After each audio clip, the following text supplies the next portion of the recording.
नमस्कार, मैं कृष्ण श्रीवास्तव भारत मौसम विज्ञान विभाग की साप्ताहिक मौसम परिचर्चा में स्वागत करता हूं। इसमें हम देखेंगे कि पिछले एक सप्ताह के दौरान मौसम की कैसी स्थिति रही और अगले 2 सप्ताह में मौसम की कैसे रहने की संभावना है।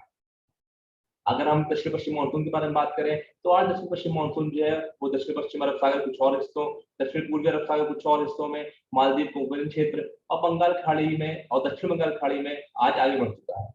इसकी अगर हम दक्षिण पश्चिम मानसून की उत्तरी सीमा की बात करें, तो उसको नीले रंग से इस मैप के माध्यम से दर्शाया गया है। वहीं जो लाल रेखाएं हैं, ये दर्शाती हैं जो नॉर्मल डेट होती है दक्षिण पश्चिम मानसून की, उनके आने की।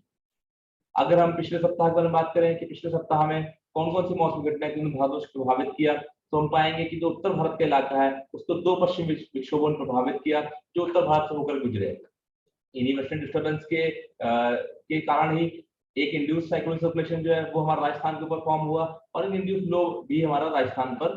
फॉर्म हुआ। इसके साथ-साथ पूरा पश्चिम में एक ट्रफ रेखा बनी हुई है, जो कि जो हमारा उत्तर पश्चिम भारत का इलाका है, वहां से लेकर के हमारा पूर्वी और पूर्वोत्तर भारत तक गई हुई थी। इसके साथ-साथ एक हमारी उत्तर दक्षिण तरफ रेखा है, वो हमारी जो भारत के जो हमारे सेंट्रल हिस्से हैं, यानी कि जो मध्य प्रदेश का इलाका है, वहां से लेकर के तमिलनाडु तक स्थित थी। इसके साथ-साथ एक चक्रवाती परिसंचरण जो है, वो हमारा साउथ पेनिनसुलर इंडिया यानी कि दक्षिण प्रायद्वीप के जो इलाके हैं, वहां पर स्थित था। इन सभी मौसमी घटनाओं ने पिछले सप्ताह में भारतवर्ष को प्रभावित किया। इसके साथ-साथ अगर हम देखें, तो एक निम्न दबाव का क्षेत्र भी है, जो हमारा गल्फ ऑफ मर्मतान में फॉर्म हुआ था, जो आगे चलकर एक अवदाब में भी कन्वर्ट हो गया था और ज्यादा स्ट्रॉन्ग होकर के। लेकिन इस पर्टिकुलर सिस्टम ने भारतवर्ष को बहुत ज्यादा प्रभावित नहीं किया। कुछ एक दिनों में जरूर अंडमान निकोबार के जो हमारे द्वीप समूह है, वहां पर इसके कारण वर्षा देखने को मिली।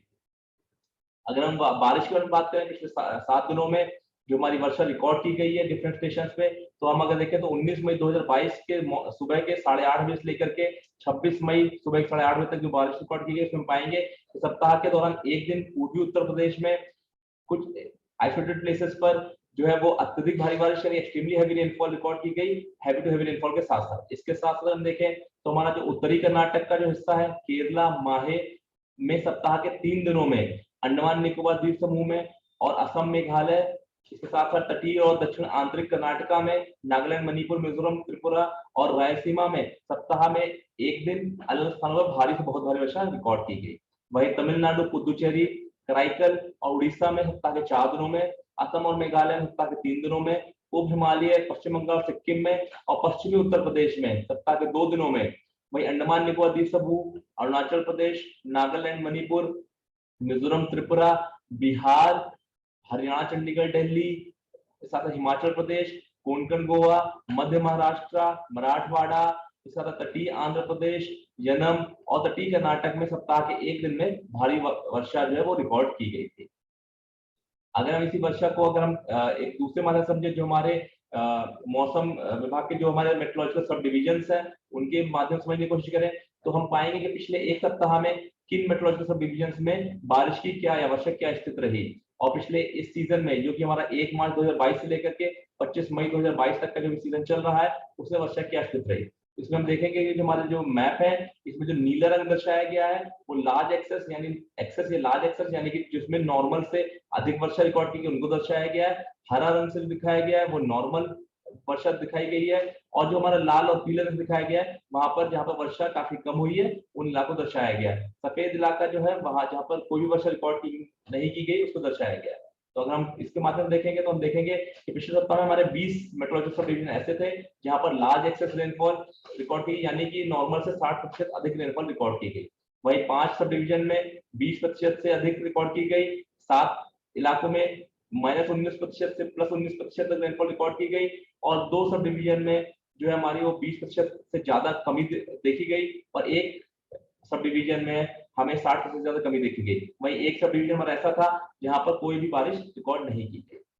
अगर हम देखेंगे, जो पिछले सप्ताह अच्छी बारिश मिली है, इसकी वजह से हमारा जो पूरा मैप है उसमें आप देख सकते हैं कि ज्यादातर हिस्सों को नीले और हरे रंग से दर्शाया गया है, यानी ज्यादातर हिस्सों में हमें सामान्य से अधिक वर्षा प्राप्त हुई है। अगर हम सीजन के बारे में बात करें, तो हम देखेंगे कि जो हमारा उत्तर भारत का इलाका है, उत्तर पश्चिम भारत का इलाका है, और जो हमारा मध्य भारत का इलाका है, वहां काफी हद तक लाल और पीला रंग देख पा रहे हैं, यानी सीजन में इन सभी इलाकों में हमें नॉर्मल यानी जो सामान्य वर्षा है उससे कम वर्षा प्राप्त हुई है। वहीं अगर दक्षिण प्रायद्वीप के हिस्सों के बारे में बात करें तो वहां पर नीले रंग दर्शाया गया, यानी इन सभी इलाकों में हमें सामान्य से अधिक वर्षा प्राप्त हुई है। वहीं पूर्वी और पूर्वोत्तर भारत के इलाकों में हरे और नीले रंग से दर्शाया गया है, जो कि बताता है कि हमें यहाँ पर सामान्य से अधिक वर्षा रिकॉर्ड की गई है। अगर हम नंबर ऑफ सब डिवीजन के बारे में बात करें तो जो हमारे 8 सब डिवीजन ऐसे रहे सीजन में 1 मार्च से लेकर 25 मई तक, जहां पर लार्ज एक्सेस रेनफॉल रिकॉर्ड की गई है, 3 में एक्सेस रिकॉर्ड की गई है और 8 में नॉर्मल रेनफॉल रिकॉर्ड की गई है। वही 8 इलाके ऐसे रहे, 8 सब डिवीजन ऐसे रहे जहां पर डेफिशिएंट और 9 में लार्ज डेफिशिएंट रेनफॉल रिकॉर्ड की गई। अगर हम पिछले सप्ताह में जो हीट वेव की बारे में बात करें तो हम देखेंगे कि पिछले सप्ताह के जो स्टार्टिंग के 2 दिन थे, यानी 19 और 20 मई को, उन दिनों में हीट वेव रिकॉर्ड की गई थी। वहीं 21 मई से 25 मई तक कोई भी हीट वेव नहीं रिकॉर्ड की गई है। अगर 19 मई की बारे में बात करें तो पश्चिम राजस्थान के कई हिस्सों में, पूर्वी राजस्थान में, उत्तरी मध्य प्रदेश में, दक्षिण पंजाब में, दक्षिण हरियाणा, दक्षिण उत्तर प्रदेश और दिल्ली में अलग स्थानों पर हीट वेव रिकॉर्ड की गई। वहीं 20 मई को हिमाचल प्रदेश, हरियाणा, दिल्ली, दक्षिण पश्चिम उत्तर प्रदेश, पूर्वोत्तर मध्य प्रदेश और पंजाब के अलग हिस्सों में जो हमारे सीवियर हीट वेव रिकॉर्ड की गई। वहीं हरियाणा, पश्चिम राजस्थान और उत्तर मध्य प्रदेश के कई हिस्सों में, दिल्ली और पूर्व राजस्थान के कुछ हिस्सों में, हिमाचल प्रदेश, पंजाब और दक्षिण उत्तर प्रदेश में अलग अलग इलाकों में हीट वेव की स्थिति बनी रही। लेकिन पिछले 5 दिनों में हमें हीट वेव से राहत मिली है और कोई हीट वेव रिकॉर्ड नहीं की गई।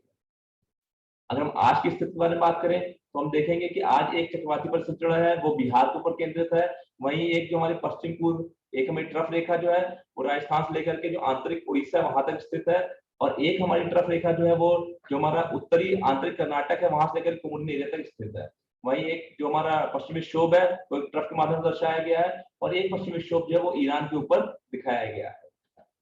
अगर हम इनके माध्यम से हम फोरकास्ट के बारे में बात करें तो हम ये देखेंगे कि अगले 2 सप्ताह में अगर साइक्लोजेनेसिस के बारे में बात करें, साइक्लोजेनेसिस का मतलब कि क्या संभावना है कि एक अवदाब या उससे ज्यादा तीव्रता वाले सिस्टम की फॉर्मेशन अगर हमारे इलाके में होता है, तो अगले 2 सप्ताह के बारे में हम बात करें तो इस हमारे क्षेत्र में ऐसे किसी प्रकार की साइक्लोजेनेसिस संभावना नहीं है। अगर हम रेनफॉल फोरकास्ट की बात करें, यानी वर्षा पूर्वानुमान के बारे में बात करें, तो जो मैप दर्शाए गए हैं ये हमारे यहाँ एक्सटेंडेड रेंज फोरकास्ट मॉडल से लिए गए हैं। इसमें जो ऊपर के मैप है ये दर्शा रहे हैं कि कितनी वर्षा मॉडल जो है वो फोरकास्ट कर रहा है, पूर्वानुमान बता रहा है डिफरेंट जो हमारे विभिन्न इलाके हैं भारतवर्ष के उसमें। और जो नीचे के मैप है इसमें ये जो हमारा विसंगति बता रहा है, यानी कि जो हमारा नॉर्मल बारिश होती है उससे कितना अंतर पड़ने की संभावना है। तो हम देखेंगे जो हमारे दक्षिण प्रायद्वीप के इलाके हैं, केरला के इलाका है, उसके आसपास इलाकों में पहले सप्ताह में कुछ पूर्वी भारत के कुछ तटीय हिस्सों में, पूर्वोत्तर भारत में हमें कुछ वर्षा दिखाई दे रही है दोनों सप्ताह में। वहीं अगर हम विसंगति की बात देखें तो ये विसंगति हमें दर्शा रही है कि ये वर्षा जो है वो सामान्य या सामान्य से थोड़ी सी कम रहने की संभावना है। अगर हम फोरकास्ट के बारे में बात करें, पूर्वानुमान के बारे में बात करें, तो सबसे पहले दक्षिण पश्चिम मानसून के बारे में बात करते हैं। तो अगले 48 घंटों के दौरान हमारा अनुमान है कि जो हमारा दक्षिण पश्चिम मानसून है वो दक्षिण अरब सागर कुछ और हिस्सों में, पूरे मालदीव और लक्षद्वीप के आसपास क्षेत्रों में और कोमोरिन क्षेत्र में और साथ साथ इसके आसपास के इलाकों में आगे बढ़ने के लिए स्थितियां जो है वो अनुकूल हो सकती हैं अगले 48 घंटों के दौरान। अगर हम दक्षिण पश्चिम मानसून के केरला में पहुंचने के बारे में बात करें तो इसकी प्रगति की लगातार निगरानी की जा रही है, और इसके बारे में कोई भी अपडेट है वो विभिन्न माध्यमों से आपके साथ साझा किया जा रहा है। इसके लिए आप कोई भी इंफॉर्मेशन चाहते हैं तो हमारी जो वेबसाइट है, मौसम वेबसाइट है, उसके द्वारा या डिफरेंट सोशल मीडिया के जो हमारे हैंडल्स है, ट्विटर और फेसबुक हैंडल्स है, उससे जानकारी प्राप्त कर सकते हैं। अगर हम वर्षा पूर्वानुमान के बारे में बात करें पहले सप्ताह में, यानी कि जो हमारा कि पहले सप्ताह हमारा बारिश कैसे रहने वाली है, तो हम देखेंगे कि उत्तर पश्चिम राजस्थान से हमने जैसे देखा कि आंतरिक उड़ीसा तक एक पूर्व पश्चिम ट्रफ रेखा बनी हुई है। इसके साथ साथ उत्तर बिहार और आसपास के क्षेत्रों पर एक चक्रवाती परिसंचरण बना हुआ है, और हमारा ये भी अनुमान है कि बंगाल की खाड़ी से पूर्वोत्तर राज्यों में निचले क्षोभमंडल स्तरों पर दक्षिण पश्चिमी हवाएं चलने की संभावना है। इन सबके अंतर्गत हम हमारा अनुमान है कि सप्ताह के दौरान बिहार, झारखंड, उड़ीसा और पश्चिम बंगाल और सिक्किम में अलग अलग स्थानों पर गरज के साथ छिटपुट वर्षा, आंधी और बिजली के साथ साथ आंधी आने की संभावना है। इसके साथ साथ पूर्वोत्तर भारत में जो हमारा वाइड स्प्रेड से फेयरली वाइड स्प्रेड जो हमारी हल्की मध्यम वर्षा होने की संभावना है। अगर हम चेतावनी के बारे में बात करें तो हम ये पाएंगे कि 26 और 30 तारीख को अरुणाचल प्रदेश में छिटपुट भारी वर्षा की संभावना है। 26-27 मई को और 29 मई से 1 जून के बीच में असम और मेघालय में, और 26-27 और 29 मई को नागालैंड, मणिपुर, मिजोरम और त्रिपुरा में भारी बारिश की संभावना है। इसके साथ साथ हमने देखा था कि हमारा एक जो ट्रफ रेखा है उत्तरी आंतरिक कर्नाटक से लेकर कोमोरिन क्षेत्र तक एक बनी हुई है, और इसके साथ साथ हम ये भी देख रहे हैं कि जो निचले सौरमंडल स्तरों पर दक्षिण प्रायद्वीप भारत के ऊपर अरब सागर से चलने वाली पश्चिमी हवाओं का प्रभाव पड़ सकता है। इसके अंतर्गत केरल और माहे और लक्षद्वीप में गरज और बिजली के साथ वाइडस्प्रेड यानी व्यापक रूप से यानी व्यापक रूप से हल्की मध्यम वर्षा होने की संभावना है। और इसी सप्ताह के दौरान आंध्र प्रदेश, तेलंगाना, कर्नाटक, तमिलनाडु, पुदुचेरी और कराईकल में आइसोलेटेड वर्षा यानी स्कैटर्ड वर्षा होने की संभावना है। 26 और 27 मई को केरल, माहे और उत्तरी तमिलनाडु में भारी वर्षा की चेतावनी जारी की गई है। इसके साथ साथ अगले 5 दिनों के दौरान दक्षिण पश्चिम अरब सागर में 26 और 27 मई को केरल तट और लक्षद्वीप क्षेत्र के साथ साथ दक्षिण पूर्व अरब सागर में, और 27 से 29 मई के दौरान पूर्वोत्तर अरब सागर और इसके आसपास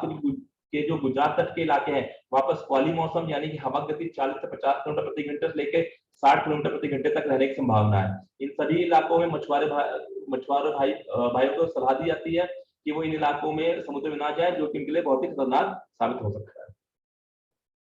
अगर हम उत्तर भारत में बात करें तो एक जो नया पश्चिमी विक्षोभ है उसके प्रभाव में 28 और 29 मई को जम्मू कश्मीर, हिमाचल प्रदेश, उत्तराखंड, पंजाब, उत्तर प्रदेश, पूर्वी राजस्थान में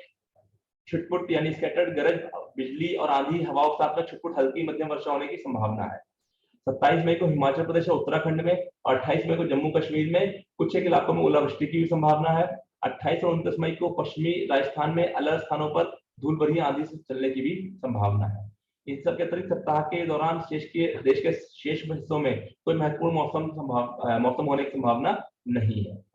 अगर हम जो हमारी मौसम चेतावनी है उनके बारे में देखें तो हम पाएंगे कि हमारे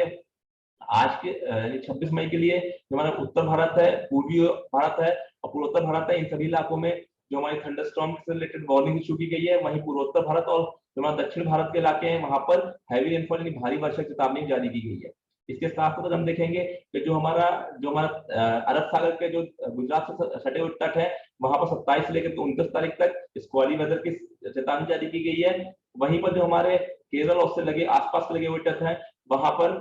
26-27 यानी कि अगले 2 दिनों में भी स्क्वाली वेदर यानी स्क्वाली मौसम रहने की संभावना है, जहां बहुत तेज हवाएं चलने की संभावना है। और फिर से मैं आग्रह करूंगा मछुआरे लोगों से कि वो इन इलाकों में जाने से बचे। अगर हम अगले सप्ताह की बात करें यानी कि सेकेंड वीक के बारे में बात करें तो हम ये देखेंगे कि दक्षिण प्रायद्वीप भारत के ऊपर जो हमारा अरब सागर से पश्चिमी प्रवाह हो रहा है उसके कारण और दक्षिण पश्चिम प्रायद्वीप भारत में जो है वो हल्की मध्यम व्यापक रूप से व्यापक वर्षा यानी कि फेयरली वाइडस्प्रेड से वाइडस्प्रेड जो है वर्षा होने की संभावना है। इसके साथ साथ जो हमारा बाकी के जो हमारा प्रायद्वीप भारत बचा हुआ है वहां पर छिटपुट वर्षा यानी कि आइसोलेटेड वर्षा होने की संभावना है। बंगाल की खाड़ी से जो हमारे उत्तर पूर्वी के राज्य हैं वहां पर दक्षिण पश्चिमी हवा के चलने के कारण सप्ताह के अधिकांश हिस्सों में उत्तर पूर्व और आसपास के पूरी भारत में जो हमें हल्की मध्यम जो है वर्षा होने की संभावना है। इसके साथ साथ हम पूरे भारत में बात करें तो हम देखेंगे कि पूर्वोत्तर भारत में वर्षा की गतिविधि जो है वो सामान्य से करीब रहने की संभावना है और देश के बाकी हिस्सों में सामान्य से थोड़ी सी कम रहने की संभावना है दूसरे सप्ताह में, यानी कि जो हमारा 2 जून से 8 जून तक का सप्ताह है उसमें। अगर हम अधिकतम तापमान की बात करें तो इसमें जो हमारा एक्सटेंडेड रेंज फोरकास्ट के माध्यम से तापमान दर्शाया गया है। यहाँ हम देखेंगे कि अगर हम तापमान विसंगति भी देखें तो हमारा जो पूर्वी भारत कुछ इलाके हैं वहां पर पॉजिटिव विसंगति यानी कि जो टेम्परेचर है जो अधिकतम तापमान है वो सामान्य से थोड़ा ज्यादा रहने की संभावना है और बाकी इलाकों में अमूमन तापमान जो है वो सामान्य या सामान्य से नीचे रहने की संभावना है। अगर फोरकास्ट की बात करें तो पहले सप्ताह के बारे में 26 मई से 1 जून के बीच में तो सप्ताह के पहले भाग के दौरान उत्तर पश्चिम और पूर्वी भारत के कई हिस्सों में अधिकतम तापमान जो है उनमें 2 से 4 डिग्री सेल्सियस की वृद्धि होने की संभावना है और इसके बाद कोई महत्वपूर्ण परिवर्तन अधिकतम तापमान में नहीं होगा। इसके साथ साथ अगर सप्ताह के दौरान बाकी हिस्सों की बात करें तो इनमें अधिकतम तापमान कोई खास बदलाव की संभावना नहीं है। इसके साथ साथ 28 और 29 मई को हम दक्षिण पश्चिम राजस्थान के अलग अलग हिस्सों में हीट वेव की जो संभावना व्यक्त कर रहे हैं और इसकी चेतावनी जारी की गई है। अगर हम द्वितीय सप्ताह में बात करें यानी कि 2 जून से 8 जून के लिए तो पूरी भारत में जो हमारा अधिकतम तापमान है वो सामान्य से 1 से 3 डिग्री सेल्सियस अधिक रहने की संभावना है। इसके अगर हम छोड़ दें तो इसके अलावा पूरे भारतवर्ष में अधिकतम तापमान जो है वो सामान्य से नीचे रहने की संभावना है। इसके साथ साथ दूसरे सप्ताह में यानी 2 जून से 8 जून के बीच में हम देश के किसी भी हिस्से में कोई महत्वपूर्ण हीट वेव की संभावना नहीं देख रहे हैं और इसके लिए कोई चेतावनी जारी नहीं की गई। अब ये जितनी जानकारी है वो पिछले 2 हफ्तों की मान्य रहेगी। हमें उम्मीद है इन सभी जानकारियों से आपको बहुत लाभ हो रहा होगा। आप किसी भी अपडेटेड इन्फॉर्मेशन के लिए या त्वरित जानकारी के लिए जो मौसम की वेबसाइट है उसको एक्सेस कर सकते हैं। इसके साथ-साथ जो हमारे ऐप्स हैं, मौसम app, Damini app, Meghdoot app, इनका इस्तेमाल किया जा सकता है और फेसबुक और ट्विटर हैंडल से भी आप तुरंत जानकारी प्राप्त कर सकते हैं। अगले सप्ताह हम फिर से मिलेंगे इसी तरह की नवीन मौसम जानकारी के साथ में। तब तक के लिए धन्यवाद, नमस्कार, जय हिंद।